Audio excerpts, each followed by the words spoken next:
నీ మిషన్ ఏది? ఎన్ని టికెట్లు కొట్టినావు? నువ్వు అమౌంట్ ఎంత జమ చేసినావు? ఇప్పుడు ఎన్ని పైసలు వచ్చినాయి నీకు? టిప్ లో అమౌంట్ ఎంత ఉంది? యాక్చువల్ గా వచ్చేది ఎంత? అంటే ఇంత మంది కడుపును కొడుతున్నాను. టిమ్ము లేకుండా ఏం లేదు నాశనం చేసుకుంటాం. టిమ్ము లేకుండా ఎట్లా వస్తావు? బట్టి అప్పుడు నువ్వు టిమ్ము లేదని దాచి పెడుతున్నావు. ఎస్ఆర్ లేదు, టిమ్ము లేదు, ఏం లేకుండా పైసలు మొత్తం జేబులో వేసుకొని తిరుగుతారు మీరు. పైసలు ఒక్క టికెట్ కూడా పైసలు మొత్తం జేబులో వేసుకొని తిరుగుతారు. కార్పొరేట్ మా జీతాలు చేయడానికి కార్పొరేషన్ లాస్ అవుతుంది.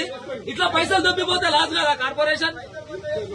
ఇప్పుడు బస్సు మొత్తం వేసేసుకున్నారు. టిమ్ములు లేకుండా ఏం లేకుండా ఎస్ఆర్ లేకుండా మాకు 20% పిఆర్సీ గవర్నమెంట్ లాస్ అయిపోతుందా? ఇట్లా ఎన్ని బస్సులు తిరుగుతున్నాయి తెలంగాణ రాష్ట్రంలో? ఇట్లా ఎంతమంది ఎన్ని డబ్బులు వేసుకుంటున్నారు?